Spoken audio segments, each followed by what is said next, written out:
Hello, everybody, and welcome to this week's Power Hour. We're so happy that you could join us. And if you are if you're attending today as an audience, please mute yourself. And then if you are going to have any questions later on, you're welcome to unmute and ask the questions or use the chat.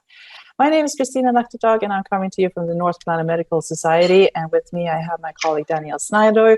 And as always, our excellent moderator, Franklin Walker, who is going to be walking you all through this session today that we're very excited about. Today, we're going to continue our conversation around lifestyle medicine as we keep promoting promotion of health and how we can think about some behaviors and some healthy choices we can make.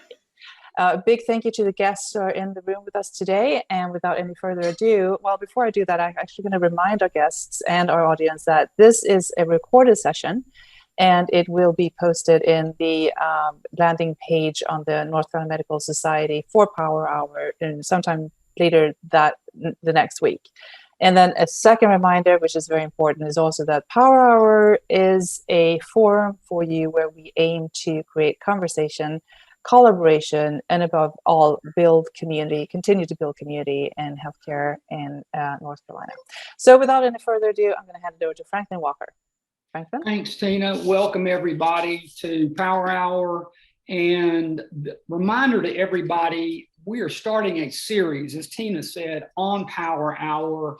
This is our second one that we've had on Power Hour, but now we're going to focus on the pillars of lifestyle medicine. And before we get into today's round of questioning, I would like to go around very briefly and have my guests give a brief bio about them. So, David, would you go first, please, sir? Yes, I am a professor at Appalachian State University, and I work at the North Carolina Research Campus and direct the Human Performance Lab. Our research focus there is on exercise, how it affects the immune system, and then how nutrition impacts that relationship. Super. Thank you, David. Mike, how about you? Hey guys, my name is Michael Cowan. I'm in North Carolina. I am a neurosurgeon there. Dr. Cowan, I'm sorry, your audio is coming to us.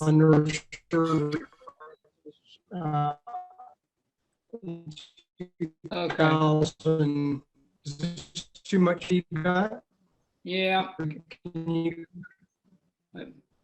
Mike, we're gonna come back to you. We're gonna come back to you. It might be that you're using one of those Pelotons that has to be recalled. Okay. Yeah. Okay. Marianne, how about you? Okay. Hi, I'm Marianne Lila, and I'm the director of the Plants for Human Health Institute here at the North Carolina Research Campus. It's North Carolina State University's footprint on the campus. And our logo or our motto is discovery and delivery of plant-based solutions to human health. We work quite a bit with phytoactive compounds, secondary compounds that interact with human therapeutic targets to either counter chronic disease or improve human metabolism and immunity. So we have faculty from 5 different departments in the College of Ag and Life Sciences, the main campus in Raleigh being our home base. And we're totally dedicated to plants and their impact on human health. Super. Thank you for that. And finally, Dr. Bonnie Coyle. Hi, everyone. I'm Bonnie Coyle. I am the Public Health Director at Cabarrus Health Alliance, which is right across the road from NCRC, where David and Marianne are from. And I am a board-certified preventive medicine and lifestyle medicine physician. So I've just had my whole career has been I've been interested and focused on using lifestyle changes to help folks be healthier.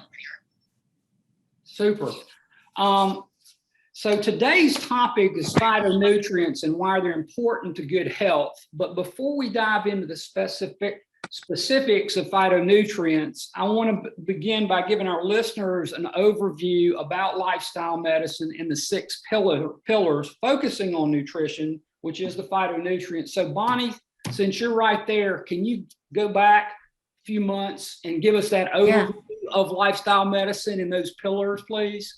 Absolutely. So lifestyle medicine is a field of medicine that is getting more and more prominent, that looks at how we can prevent, treat, and even cure diseases by focusing on lifestyle behaviors. And this is such an important field of medicine because right now, aside from the pandemic, what's really making Americans sick and causing them to die too early are chronic diseases like heart disease, cancer, lung disease, kidney disease, diabetes, Alzheimer's.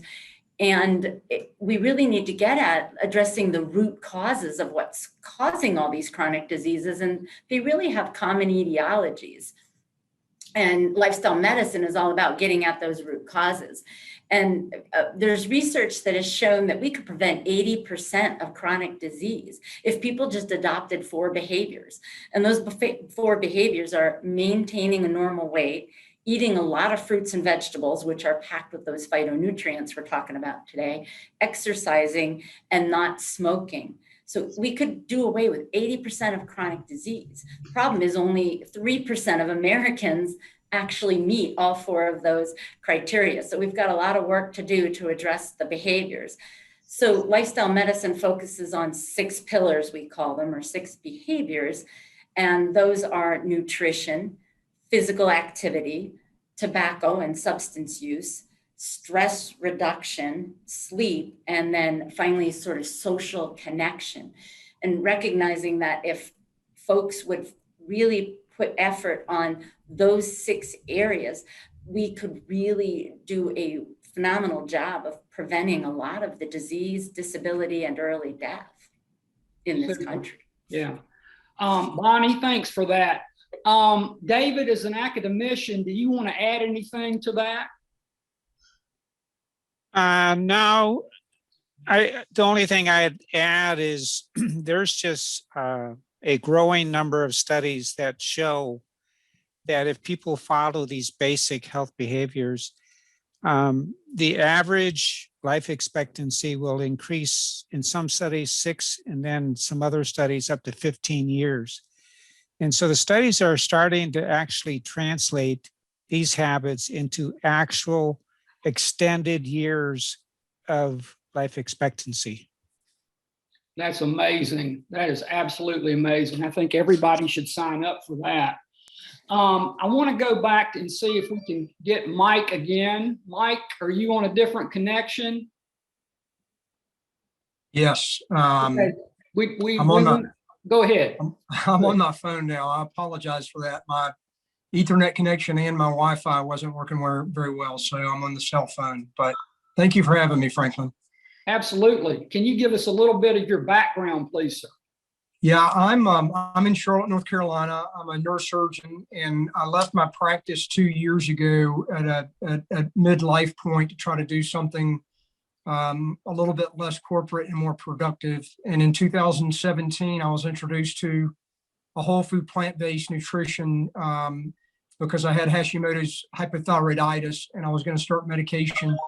I read the book How Not to Die by Michael Greger. I decided to give it a whirl and see what it was like to try whole food plant-based nutrition. And within 6 months, my thyroid numbers all went back to completely normal. So I've been plant-based ever since, and I've gotten very involved and started a healthcare company called Ruckus Health that focuses on trying to help people, introduce people to lifestyle medicine, specifically to diet, but also to the other things that Bonnie mentioned. So. Super. As a follow-up, can you talk a little bit more? I'm very interested in your transition from a true clinician into more of a Ruckus Health. Tell us about Ruckus Health a little bit, if you don't mind. Sure.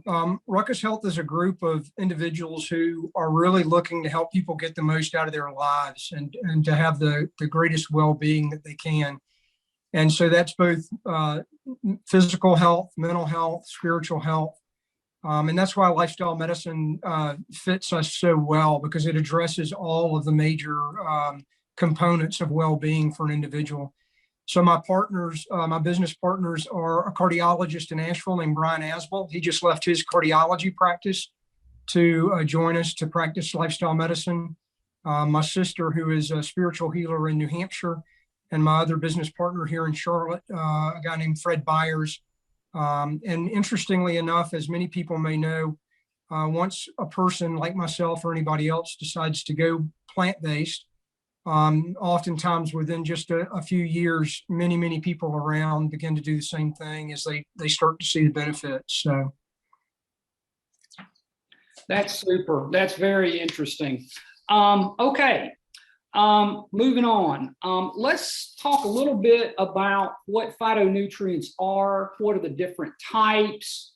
Maybe what foods are the highest in them, and how our bodies absorb them, and how exercise impacts our ability to use them most effectively. There's a lot to unpack there, but I want to give each of our panelists an opportunity to go there. Mary Ann, would you take the first whack at that, please, ma'am? Sure will.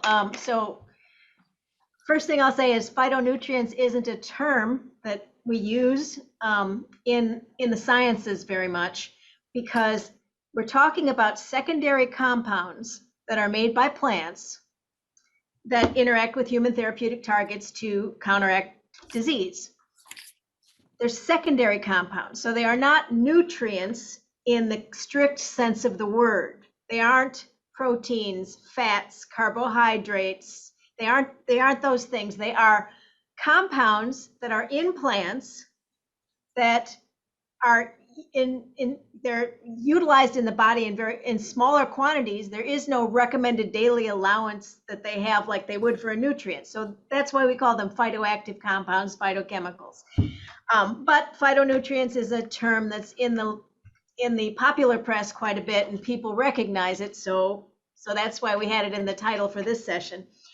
But phytoactive compounds include the polyphenolic compounds. So that's all of and they're ubiquitous in the plant kingdom.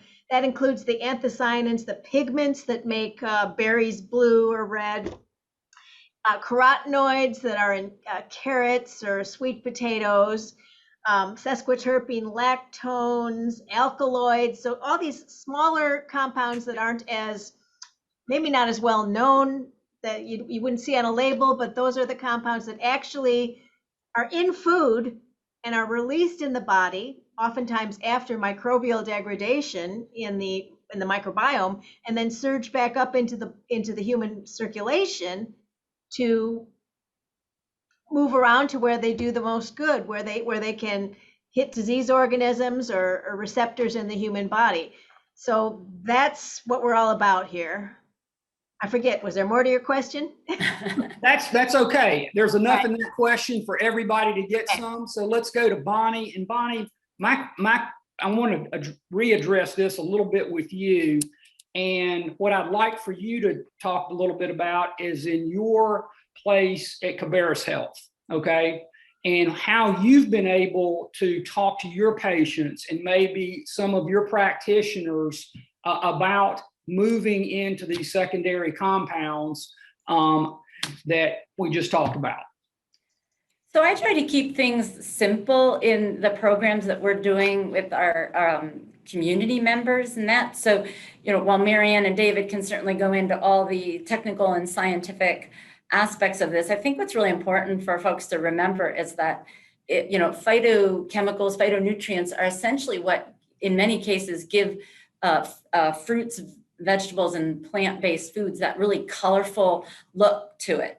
So one of the things we always tell our patients and our clients is you want to eat the rainbow. You want to eat a whole array of very colorful foods, because it is those colors that are the phytonutrients that are then giving it that impact on fighting inflammation in the body.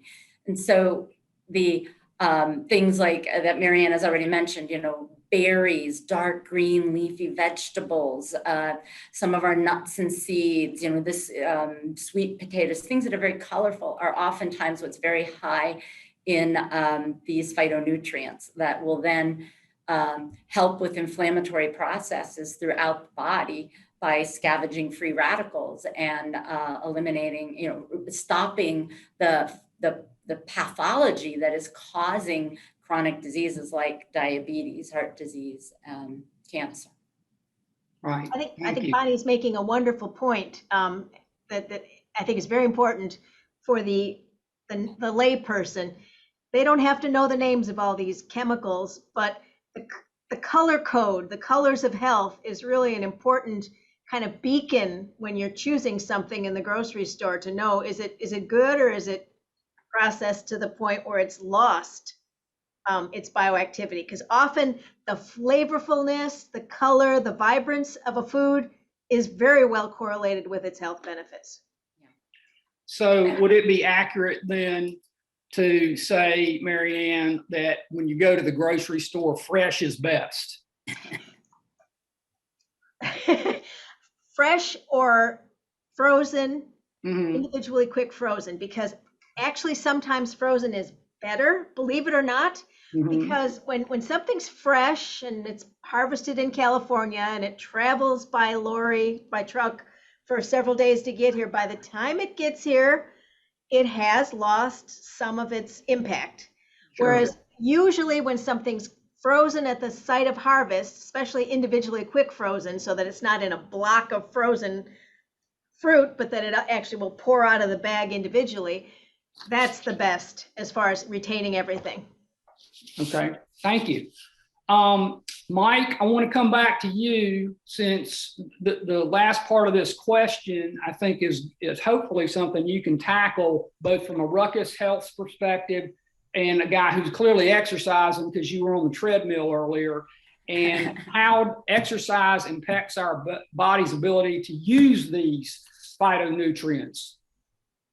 Well, David and Marianne have a much better scientific answer than I do, because they've done all the hard research on this. But I know from somebody who enjoys being physically active, and from reading material, the type of material that they've published, that a lot of these phytonutrients and phytoactive substances become more, I guess the word's bioavailable or useful in the human body when activated with exercise. And I know that mainly because of reading their work. But physical activity is what makes up all, it is important to all organisms, right? If you look at the animals that are outside your window right now, they're not just sitting around. They're moving around. They're foraging for food. They're playing.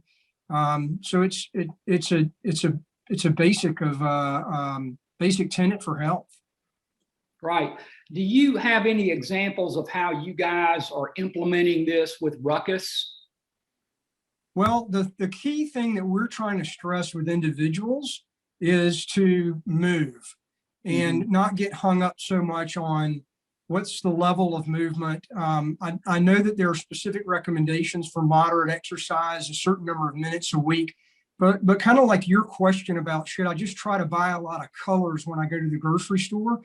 I think the same emphasis needs to be placed on movement as opposed to sitting around. So when you go to the grocery store, park in the farthest parking space. When you need to go somewhere that's not a long distance, try to walk. Try to stand when you can. Sitting is literally death.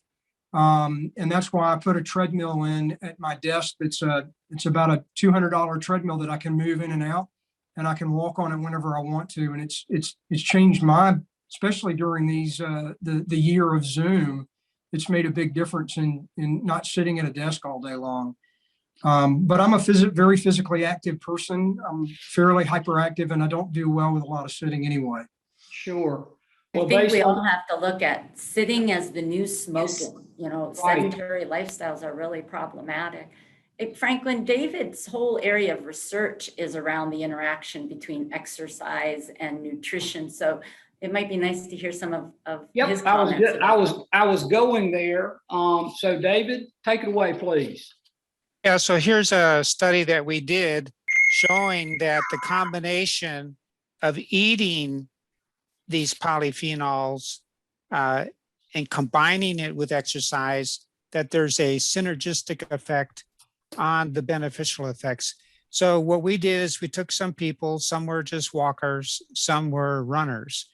And for 2 weeks, we had them take in about 600, 700 milligrams of flavonoids per day from bilberry extract, green tea extract, and quercetin. Quercetin comes from many places, but it's a flavonoid that you can find most commonly in the skin of an apple. So for 2 weeks, they added about 600, 700 milligrams per day to their diet. And then they came into our lab and they either walked for 45 minutes or sat in the lab or ran for 2 hours. And what we found is that, and we have one of the world's leading experts on what are called gut-derived phenolics, is that when you eat something like a cup of blueberries or bilberries, that purple color, nearly all of it will go to your colon. The small intestine is not very good in absorbing these beneficial phytochemicals or polyphenols. So most of it goes to the colon, but then the bacteria, as the days go by and you're adding that cup of blueberries or whatever to your diet, the bacteria will start to multiply. It will cut up these complex molecules, create smaller ones that then pass from inside your colon into the portal vein to the liver and then out into the body where they circulate for hours, producing antioxidative, anti-inflammatory, immune regulatory effects. And we found that usually it takes about a week or two for these colon bacteria to multiply, for these extra small phenolics to escape. But when people walked, the translocation of these beneficial pieces of the blueberry polyphenols or bilberry polyphenols would escape back into the body at a higher rate than normal. Running did it even better, but for a 45-minute walk was a sufficient stimulus to help the body transfer the pieces of the polyphenols back into the body. Now the kidneys will clear those such that by the next morning, they're kind of all gone. So then you have to eat the extra couple of blueberries or fruits and vegetables again. And as you keep doing that day after day, there's kind of a surge effect. And then if you're walking or running each of those days, the surge effect is even bigger. And the net effect is you have more of the pieces of the polyphenols from the blueberries, from the green tea, circulating through your body. And then in our lab, we have found that that will produce anti-inflammatory effects and also antioxidative effects and help the immune system do its job better in actually eliminating viruses from the body. And this is a big active new area of research, is people that eat a lot of blueberries, other polyphenol-rich foods, actually have a better viral defense than people who do not. So there are many, many benefits. The human species was actually made to eat a lot of colorful fruits and vegetables. And when those are eliminated from the diet, then we will suffer more infection, more heart disease, more diabetes, more cancer. All of this has been shown in some wonderful studies. And so, yeah, we're basically showing that if you walk and eat your blueberries, you get a bigger bang for each blueberry as the days go by. Well, I love blueberries, so that's a good thing. The seasons are kind of limited, but let me ask you this. You talk about the blueberries. Can you get too much? So the good news is that even under very stressful situations, we have found that 1 cup of added blueberries a day for 2 weeks was sufficient to exert all of the beneficial effects. It doesn't take huge amounts. And that's really the good news. Early in the research in this area, we thought that we needed to isolate the specific types of polyphenols, put them into capsules, and use them as drugs and give people huge doses. And we, in some of the studies funded through the military, we were giving people 1,000 milligrams of quercetin a day, which is the equivalent of eating over 100 apples a day. And we called that the pharma approach, that we thought just give people huge amounts of these like a drug, and that these wonderful effects will occur. We found actually the opposite, that too much of a good thing was no good. And that as we got the dose down more to what we call the upper tertile of normal human intake, that's the sweet spot, that you kind of aim for there. The average American only eats 1 serving of fruit a day or 1 serving of vegetables a day. That's the average. It's supposed to be more than 5 a day. And so when people start doing that, they get into that upper tertile. And usually the polyphenol intake when you're in that arena is right around 500 to 600 milligrams a day. And that's the sweet spot. And that can be easily achieved. I mean, 1 cup of blueberries, and Marianne, she's the expert, isn't it around 330 milligrams of polyphenols? That sounds about right. And the thing is that the recommended intake of wild blueberries, which is a commercial blueberry, but still they're a different species, the recommended intake is about 3/4 of a cup a day. The average intake a day in the United States is 3/4 to a cup a year. Yeah. So we're a bit off the mark. And I wanted to say something about the colors that David was speaking about. We've actually, in the United States, in the world, through our practices, we have bred out the colors that have always been there in wild plants. Carrots used to be purple. Potatoes used to be orange and purple, but they didn't make good French fries. So now we've got the russet Burbank, which is pure white inside. We tend to pick fruits from other states before their ripeness and then shoot them with ethylene before we buy them in the store to ripen them up.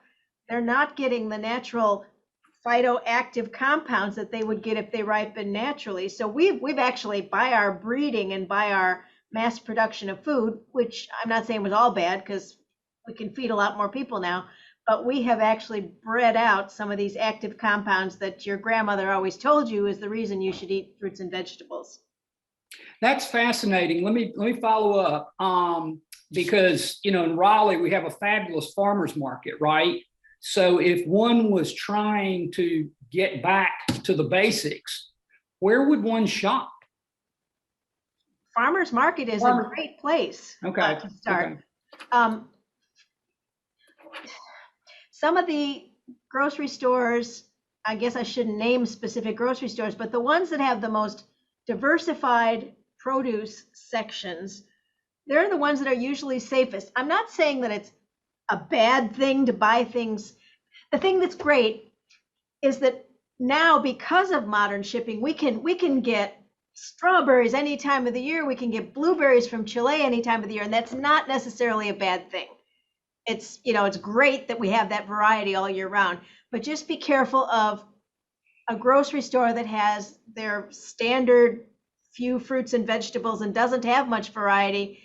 You're probably not getting the cornucopia of benefits that you could be getting from that wide variety. Super. I want to delve into something else. There seems to be, over the years, dietary guidelines seem to have ebbed and flowed. First, it's okay to eat eggs, then it's not okay to eat eggs. And I want to talk a little bit about the sustainability of what all of this you guys are talking about versus those dietary guidelines. Bonnie, would you go ahead and answer that first, please? Sure. The dietary guidelines are put out every approximately 5 years. And over the years, they have made various recommendations. I think they are getting better and better at focusing on being more clear for what Americans really want to eat, but they still leave some room for improvement. So they do advise that we eat fruits and vegetables, which is what is one of the things that is so important. But then they start talking about protein sources, and they really advise things like lean meat, dairy, and eggs, when in fact, there's a lot of protein that we can get from plant-based sources. And so it's a really important, I mean, the research has shown overwhelmingly that when you follow a largely whole foods, meaning not processed foods and foods in their original, the way that they are produced in nature, and plant-based is what produces the most health. So we need to move away from meat. We eat way too many servings of meat, dairy, and eggs every day. And we don't, eat enough fruits and veggies. I love Marianne's comment about only having 3/4 of a cup of blueberries a year. Like, we eat way too much animal product, which does not have phytonutrients, and not enough plant-based foods like fruits, vegetables, beans, legumes, those foods that really have these chemicals in that are going to make us healthier. So the dietary guidelines sort of miss the point because they don't focus on eating foods in their natural source rather than processed foods, and eating more fruits and vegetables rather than meats, dairy, and egg. But that gets influenced by the industries and the political pressures that come from that. And then that confuses Americans into thinking that they're eating healthy when maybe they're not. Again, the most simple advice I think we can give our patients and our communities is to eat whole foods, mostly plants, because that's what is going to promote health and well-being. And Franklin, could I add to that? So there's this fantastic editorial that just came out from the Harvard group, School of Public Health Nutrition, led by Walter Willett. They're pushing that the dietary guidelines need to get more into sustainability. Mm-hmm. In other words, we can't keep taking our grains and other plant foods, feeding them to chickens and pigs and cows, and losing so much of the value along the way. In fact, most studies say that you can feed 16 times more people by taking the plant food and feeding it to the people directly, instead of to our livestock and then eating the livestock. And so this group from Harvard is saying the dietary guidelines now needs to start talking about not just nutrition and health, but also sustainability, that this earth just can't keep going on this way. We can't keep feeding our plant foods to all of these animals. And I think this is a great point. There's many reasons for eating plant food. Health is one of them. Sustainability is another one. There's the ethical reasons as well. But and also it's the cost. It's a lot cheaper to eat a plant food-based diet. So that editorial is in the American Journal of Clinical Nutrition, the latest issue. I would recommend that everybody read that. I can make it available, Franklin, to you to pass on to people. But that's their focus, is we got to stop now and rethink the whole dietary guidelines approach and start throwing sustainability issues in there. Yeah, thanks for that reminder, David, that Franklin was asking about sustainability. Human health equals planetary health. And a lot of us think that what's causing climate change is things like all the cars and the burning of fossil fuels. But in fact, our food production systems contribute 30 to 40% of the greenhouse gases that get emitted. And so, as David said, if we moved more to eating the plants instead of feeding the plants to animals in order to eat the animals, we would really cut back on greenhouse gases in a way that could really help us slow down the climate change issues that we're dealing with. Yeah, those are, before I forget, David, please send us that article and we'll post it for everybody. Love to look at that. And to some of the points that Bonnie, you and David just made, a couple of things I want to say. Over our lifetimes, farming has changed, right? And Marianne said something about that we've bred out the color of carrots and potatoes and everything else. farmers used to, of course, be the mom and pop operation, and now they're these big corporate enterprises that use a lot of chemicals and all that sort of stuff. So farming's gone this way. So how do we overcome that?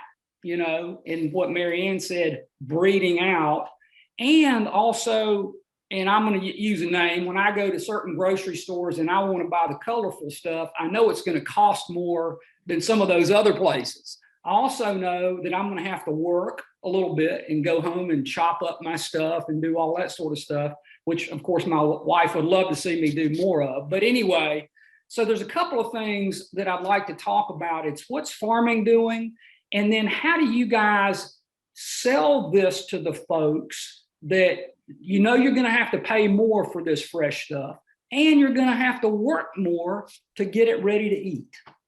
Bonnie? That is so much to unpack, but I think it's so important. That's probably a topic of a whole other power hour, but it's critically important because as Marianne said, we've sort of bred out some of the nutrients. Research has shown that like broccoli today has, significantly less nutrition than it had 40, 50 years ago, because we are farming, we are doing monoculture farming is what it's called, where we're growing year after year on the same plot of land, just one substance, rather than having quite a lot of different substances and having animals move around on the ground where they're fertilizing it. And so this monoculture farming is depleting our produce of nutrition. And then we are taking that produce and feeding it to animals.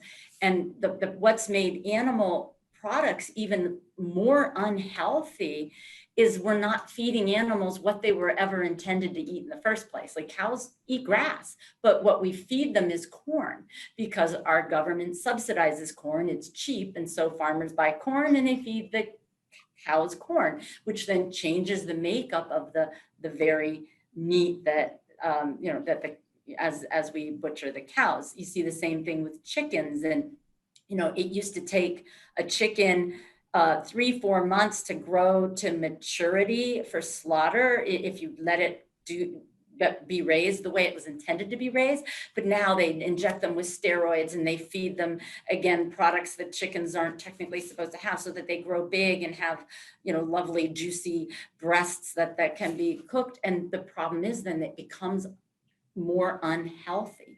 So our whole food system has evolved towards, in order to make a profit, it's creating foods that are extremely unhealthy for Americans. And we really have to get back to regenerative farming, where we are having, many different food products being grown on the land and animals walking around and fertilizing it naturally so that we can get the nutrition back in our produce and animals less unhealthy. And Franklin, could I just add to that? Please. So I was given some lectures in Oregon, and I visited one of these farms where they are growing different types of fruits and berries that big companies won't grow, because, for example, most of us, when we go to the store, say you buy some strawberries. This farm is growing a special type of strawberry that is tasty, very tasty, but also rich in the polyphenols. But those berries don't transport well. They don't last long. And so when we go to the store, very often we'll get these kind of big cardboard type strawberries that last a long time but don't taste very well.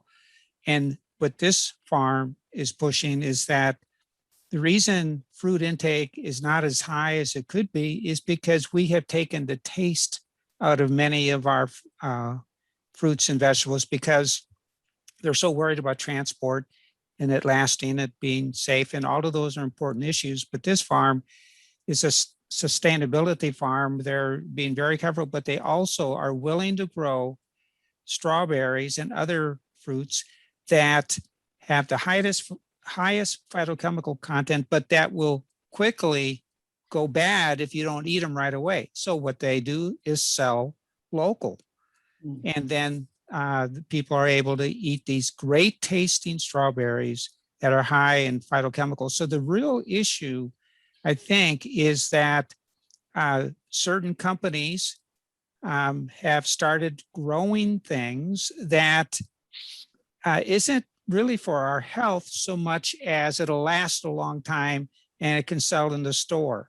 Right. And then people don't eat them because I mean those strawberries do not taste that good. The ones that you can get in the store. They don't. So that's a good example of something I saw firsthand. And Marianne, I don't know if you remember that phone call that we had with the owner of that farm. They wanted Marianne's lab to do a lot of testing on their strawberries to prove that the phytochemical content was much greater on their berries, which are mainly growing for people in Oregon and not the whole country. Right. Marianne, do you have something you want to add to all this? So another example, well, the fruit that I work, number one with a bullet, the fruit that I work with is the wild blueberry, which, as I mentioned, is a commercial crop. The wild blueberry grows in the state of Maine and maritime provinces of Canada, like Quebec and Prince Edward Island and Newfoundland, okay?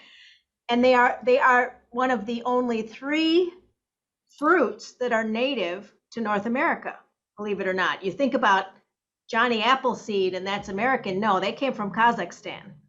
But blueberries, cranberries, those are actually Native American, and muscadine grape. But these blueberries, the wild blueberries, they're small, they're chock-a-block full of active compounds. They are one of the healthiest things you can eat. They're the Marilyn Monroe of fruits. Cultivated blueberries are only 100 years old, believe it or not. They were developed in New Jersey by, selecting some of these wild ones and forcing them to breed. And every time they bred these cultivated blueberries, they breed them to be fatter and sweeter. Every time you breed something into a blueberry, you're taking out the phytoactive compounds that are there naturally. Now, and I'm not saying don't eat fresh blueberries. Blueberries are all wonderful, but I'm just telling you that as we bred them, we took out the good stuff and put in more sugar for the American market, especially. Yeah. I'm still going to keep eating my blueberries. I love them. Thank you for that. So I had a question in the chat, which I think is really interesting. And so Mike, hadn't heard from you in a bit, so heads up. Okay. What about all this has changed, and then you get, I take vitamins every day. So how do you guys account for what's the thinking from lifestyle medicine physicians and the lifestyle medicine community about making up for what I would call some of this food and color deficit in the food sources that are available to us and making that up with supplements? So, and I'll give a quick plug for frozen blueberries from Wyman's frozen blueberries from Maine. Yeah, Marianne had previously told me that that's a good source. And back to your question about how do you get foods, Marianne brought up a great point earlier. Frozen fruits are often have a high phytoactive substance content, and they're easy to store. You have much less food wastage. So that's an easy way when you're asking Franklin, how can I get this stuff? I buy a 5-pound bag of frozen blueberries about once every couple of weeks, and I never run out of blueberries. I always have exactly what I want, and I know I'm eating the best ones. And I'm also going to give a quick plug for a website called Nutrition Facts with an S, nutritionfacts.org.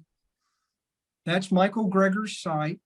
Michael Greger reads and reviews and publishes every single peer-reviewed article on diet and nutrition that comes out every year. It's completely sponsor-free. All of the money that he makes from his books, from his lectures, everything he does all goes back into his charity, and he doesn't take any money from corporate sponsors. His website is a wealth of information on food content and what's good and what's bad. So those are just 2 plugs there. Franklin, for Gosh, I just lost track of your question. It was Supplements. it was about supplements. Yes. Yep. So again, I'm not a research scientist, but my understanding is the vast majority of vitamins and supplements that we take basically come out in our urine.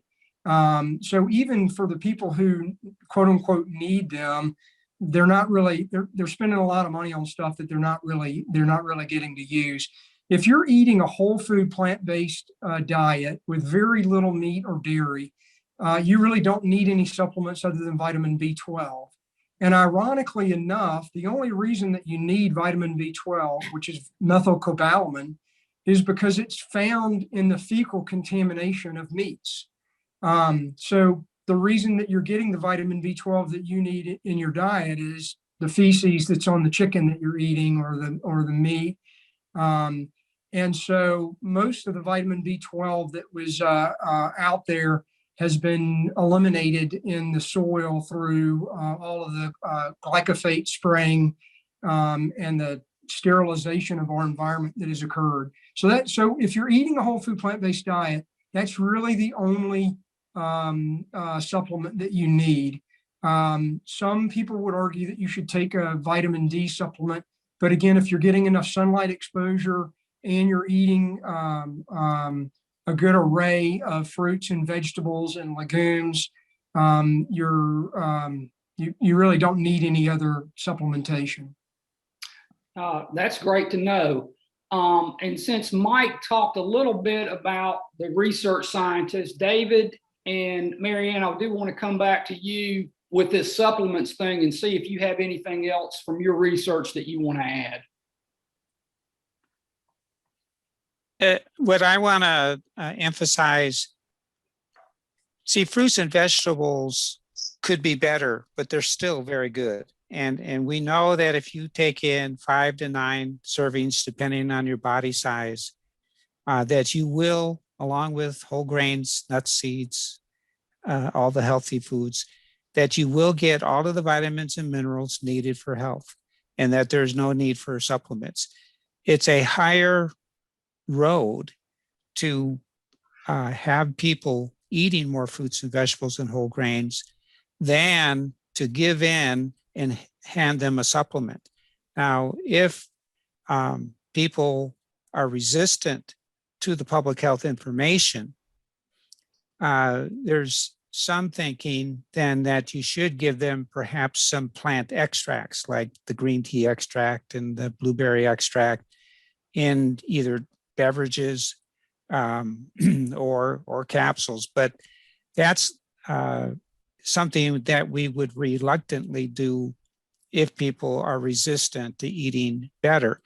The problem is, again, despite decades of public health effort on eating more fruits and vegetables, all of the national data, it's 1 serving of fruit, 1 serving of vegetable a day. That's after decades of trying to get people to do better on this. And so it is discouraging, Bonnie, to be in public health, I think, because but as I tell my students, only a few will respond to your best efforts, but don't be discouraged. To dwell on the successes there and just keep trying. But it's a tough field to get people to eat better. It's not easy. Yeah.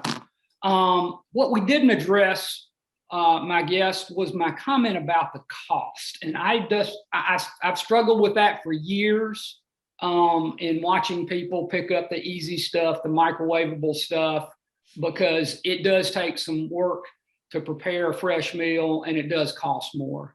So we'll take that up at some other time. Okay, we're getting. Can I make one comment about Please, that? of course you can. Of course you can. So I think that's one of the misconceptions about eating plant-based is the cost. But there are some really healthy foods that are low cost. Whole grain rice and beans, very, very cheap, yet very healthy for us.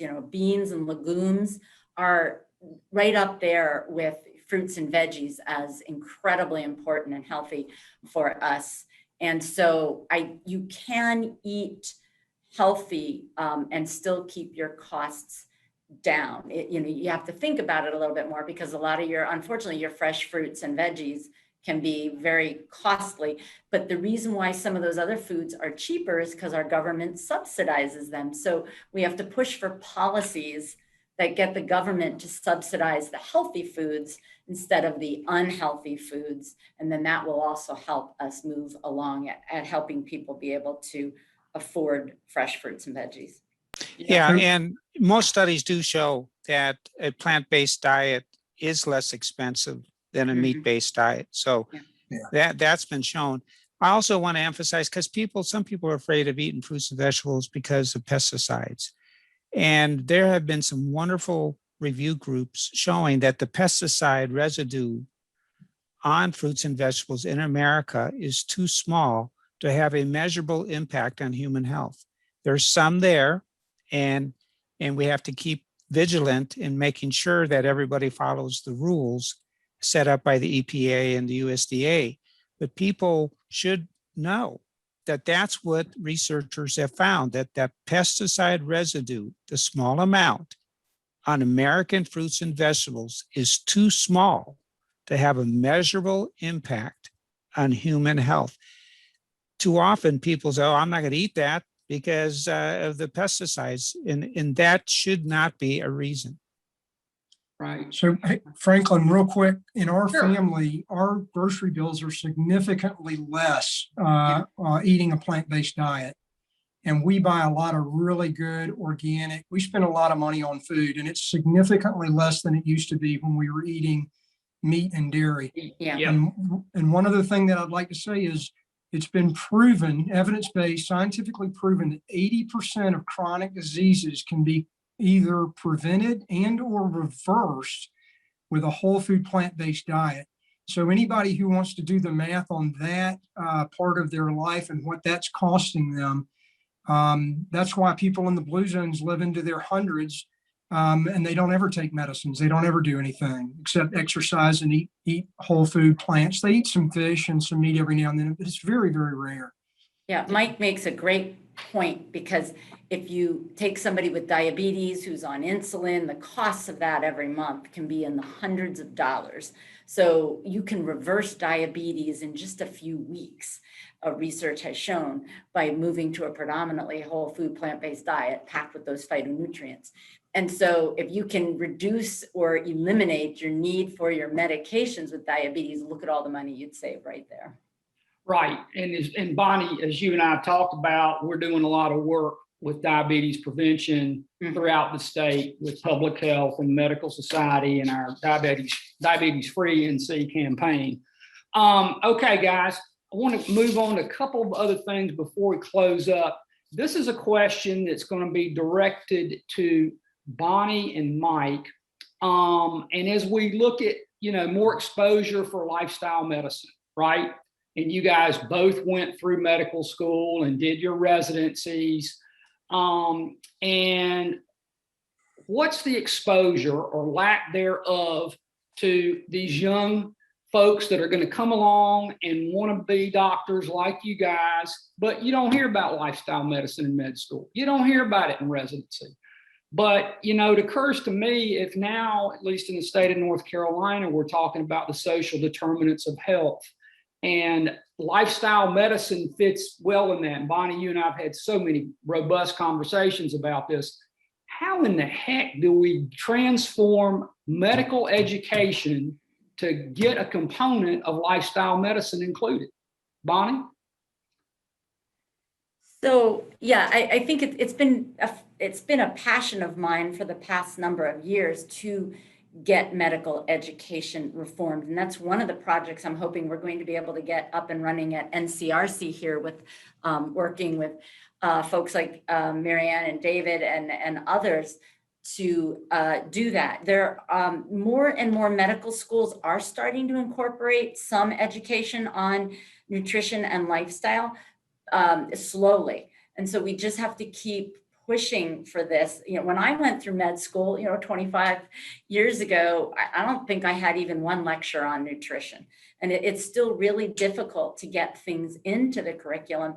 But if we keep advocating, we can get there. What's helping us is that this younger generation, they want to learn about this.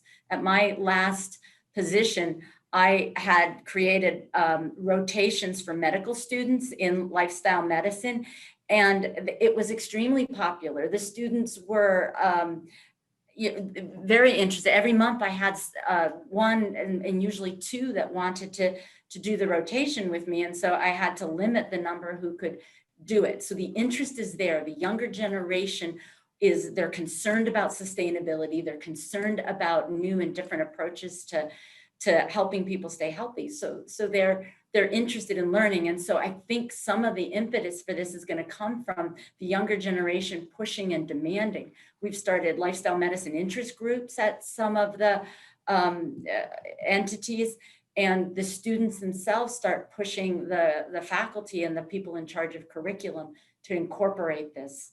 And I think that's going to be part of what helps it to catch on. Great. Mike? I agree with Bonnie. The young people are more interested in this.